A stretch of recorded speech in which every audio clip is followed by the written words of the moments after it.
I feel that part of my mission as an author and as an activist is to let people know that they may be mentally ill, they may be labeled or diagnosed with conditions or labels that they may find resonant or reject. They may have neurological or biochemical issues that impact them.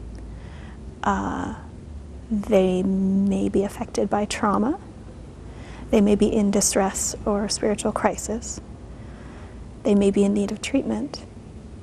They're always in need of support, but they're not fundamentally broken.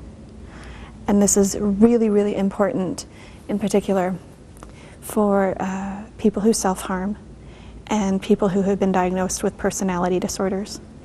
It is an extraordinarily detrimental and stigmatizing experience to be told, as I was at 26 years old, that you have an illness which is essentially incurable and cuts to the fundamental core of your being and says that it's damaged. That is such a disempowering experience and is inaccurate. I do believe that people do have potentially chronic patterns that or coping mechanisms that may be unhealthy for them or damaging to them, particularly self-harm. But I don't think that anyone is fundamentally damaged goods. It's already easy as a trauma survivor to feel that way anyway, and the vast majority of people with personality disorder diagnoses are trauma survivors. And I feel that it unfairly penalizes those people and keeps them from getting access to resources that they could otherwise use.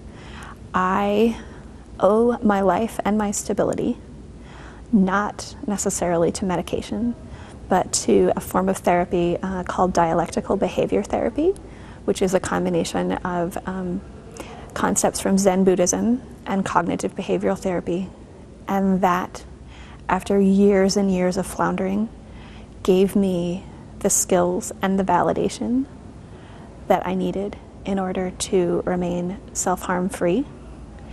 I know I sound like a commercial, but it has made me a more patient parent, a more stable and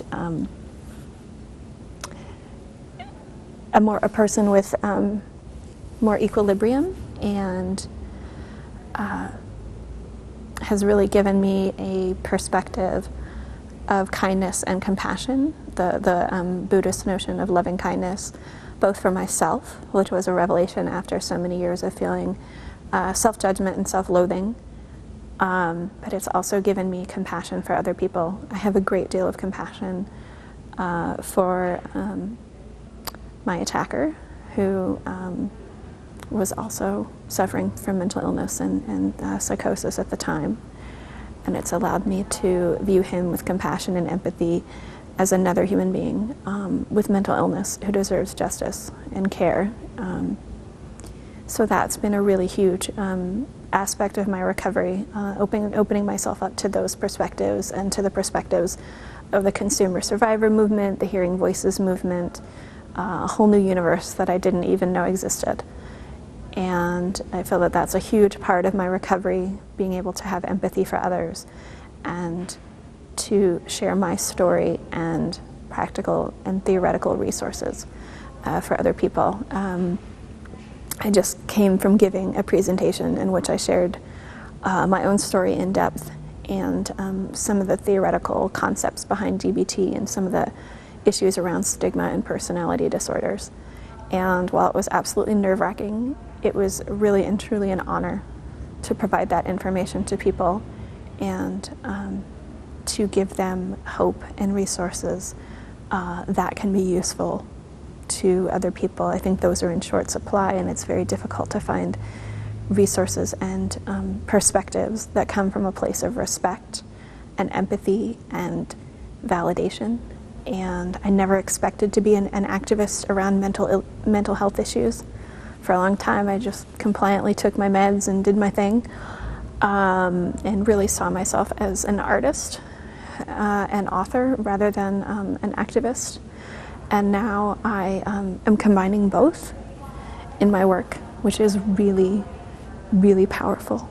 And I would encourage everybody out there to do several things: to seek support and be as transparent as possible, as it is safe for you to be, because you have absolutely nothing to be ashamed of.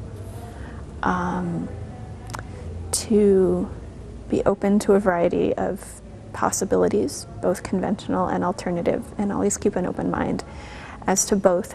DBT really espouses another Buddhist concept called taking the middle path and using your wise mind, which is the space where your rational mind and emotional mind intersect.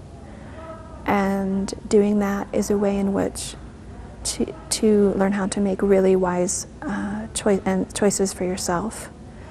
I would also stress to people who are living with or diagnosed with mental illness to never ever forget that you deserve the absolute most competent, respectful, trauma-sensitive, safe, and autonomous care as possible. I have been told in the aftermath of what happened to me that it was just harassment and not assault because of where I was and who I was. And the thought that a traumatized and vulnerable person could be looked at as fundamentally damaged goods is also another hugely disempowering perspective.